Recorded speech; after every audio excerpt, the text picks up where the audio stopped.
Turpentine Creek Wildlife Refuge. We rescue animals and give them the best lives possible in captivity. We dedicate ourselves to providing quality care for the animals that call our refuge home. In a single day, we can experience the highest highs and the lowest lows. Yet, at the end of the day, we are a family.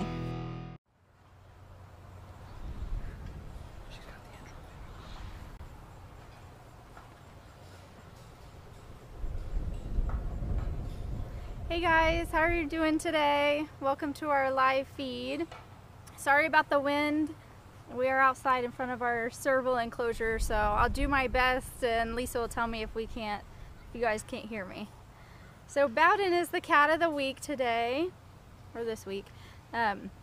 He was rescued.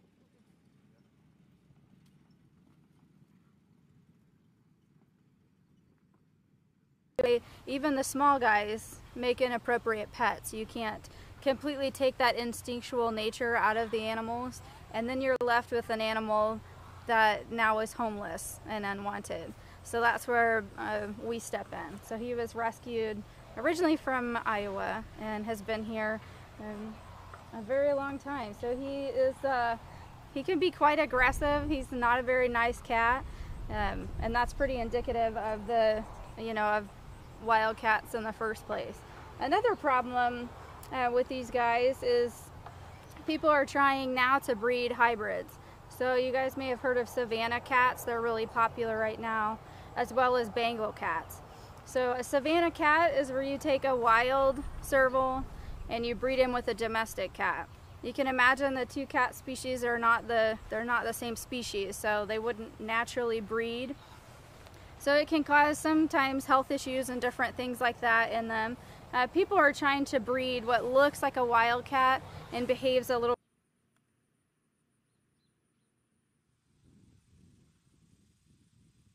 Asian leopard cat, which is a wildcat, and a domestic cat bred together. They can also have a lot of health deficiencies and different things like that. They a lot of times can suffer from gastrointestinal distress and different things like that. Again, the two cat species are never meant to be bred together. So when humans step in and attempt to breed animals together that don't need to be bred together, that can cause a huge problem. There's so many animals that end up in rescue facilities, shelters. Bengal cats in the wilds can cause quite a bit of a problem as well, because sometimes they cannot be given to, adopted out to a normal family. They have a higher incidence of being put down than just a domestic cat.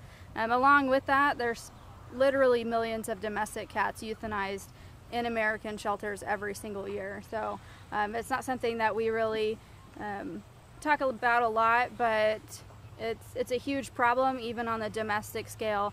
And then every day what we do, which is rescue the big guys. So definitely don't shop, adopt.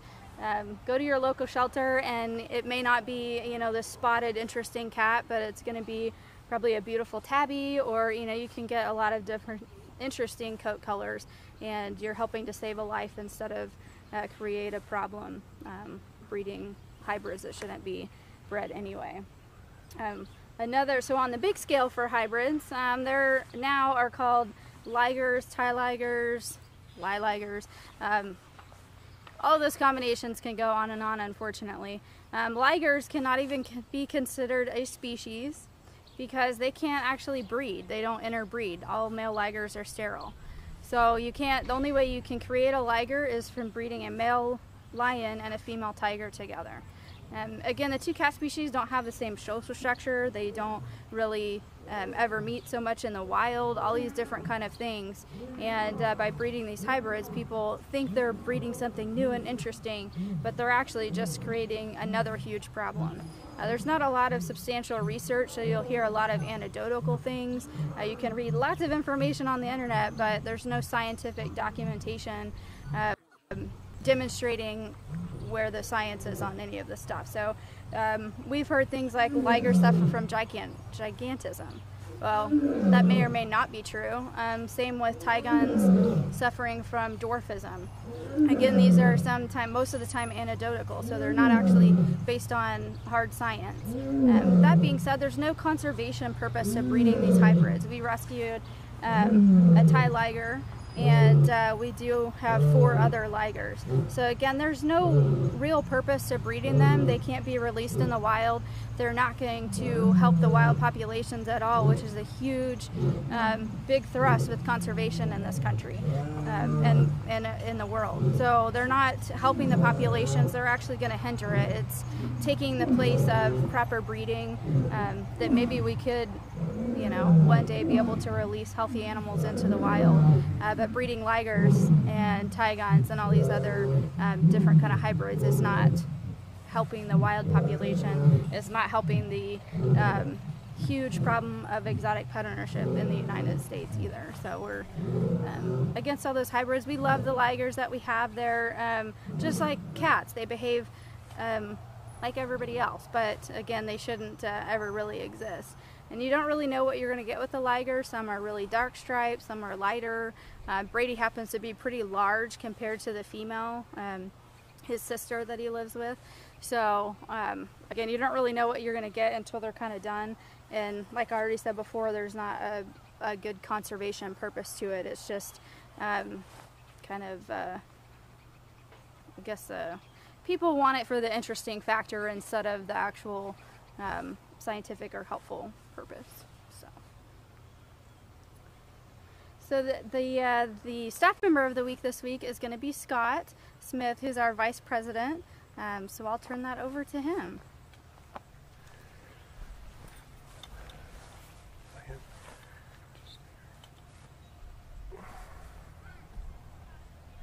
Testing. Hello everybody. As Ivy said, I'm Scott, here with Turpentine Creek. I've been here since 1994 and a half, and it's just been the best thing for me my entire life. The animals.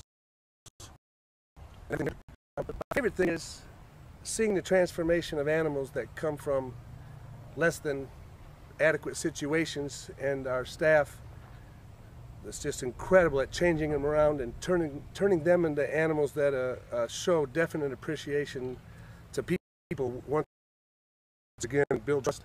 That drives the entire sanctuary community, and I'm proud to be a member of it. Here at Turpentine Creek, most of the staff, along with myself, I work Monday through Friday, and then on the weekends if there's stuff that we have to do. When I'm not at work, there's a couple things I like doing. I really like going to the lake, water, swimming. My wife Tanya said the same thing last week, so we like to do that in the summer months here in Arkansas. But when we always come back to our home, we live right here on the property, and you hear the lions roaring at night. There's never a lack of drive to understand why you got to get up and go to work in the morning. So if we're ever at our desk, and I do spend half of my time at my desk, and then if I wonder, or get a little down or something, it's very fortunate. Thanks for animals, and you with us. Now, the social media and all of the stuff that we do online is something that I've worked on through the years and developed as we got internet speed out here, and we're very glad to have the live capability. We look forward to doing a lot of it in the future, and I look forward to being able to reach people around the world with this medium, and sharing the animal stories, because the animal stories are amazing in their own. In the background behind those stories are the people that were helped along the way as well. So to see that evolve and grow over such a long time, and to meet and spend time with donors that feel the same way we do is a certain love of mine and keeps me going here at Turpentine Creek. If you come during the week, I'm likely to be here. I'd love to say hi. If you come on the weekend, I'm likely to be here as well. So just let me know if you're coming ahead of time. You can email me anytime with questions or concern. Just scott@turpentinecreek.org. I look forward to hearing from you.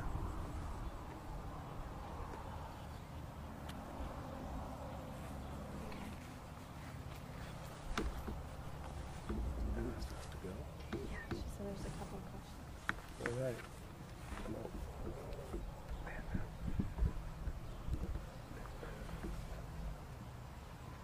We have a little over 100 right now. That includes 13 bear and a few other animals, but we have a majority of cats.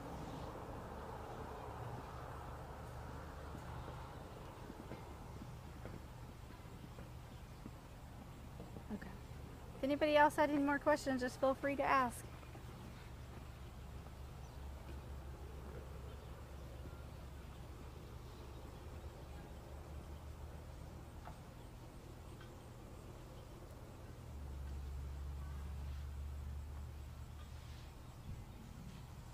Yeah, one thing, Scott kind of mentioned the transformation of the animals, which is crucial to us, but as a facility we get to transform too.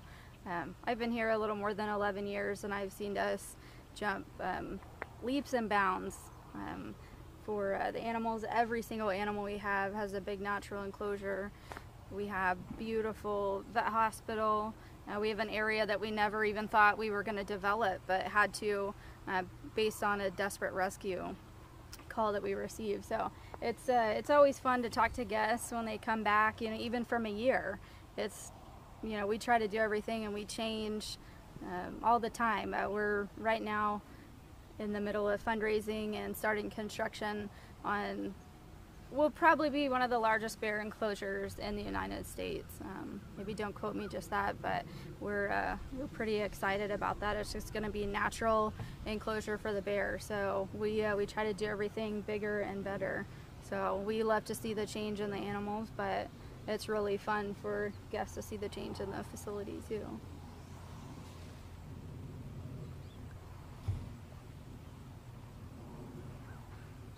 Right now everybody's fed just once a day, and it depends on the animal. Of course, the little guys are anywhere from half a pound to a pound, and that's what the servals eat. It can be upwards of 12 pounds for some of our larger, 600-pound tigers. So it just depends on their metabolic need. Every 2 weeks they're evaluated, so we can look at diet changes and things like that. Every single night each animal has its own feeding record, so we keep strict records of how much they ate, what they ate, and so that we can make sure that that their health is as it needs to be. So we keep really strict records. For their feeding habits, for predators, it's really important. A lot of people don't realize that, but it might be the only sign that we get that an animal's not feeling very well, if we have a tiger not want to eat for one day. And we all have their own feeding habits. So some cats eat every single night right away, all of it, and some of our other cats, like to leave it for a little bit. So we get to know them, their feeding habits as well.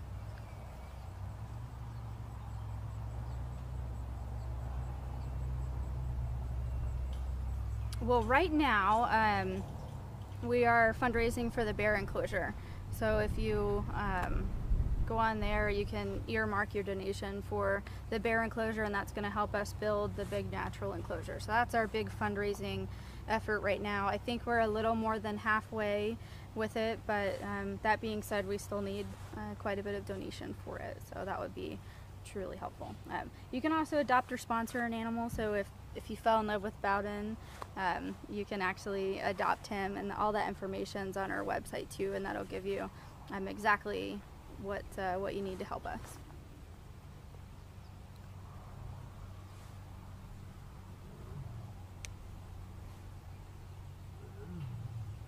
No, not necessarily. We have some tigers that are a lot more aggressive than he is, but yeah, I mentioned his aggressive behavior because a lot of times people think that a small cat would be a better wild cat to get than a tiger, for instance.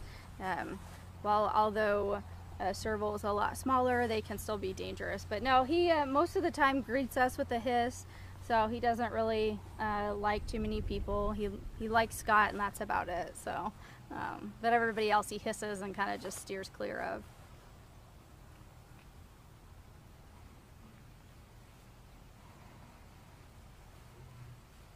Alrighty, I guess that's all the questions we have for today. Thank you guys for tuning in, and we'll be here the same time next week. Thanks, guys.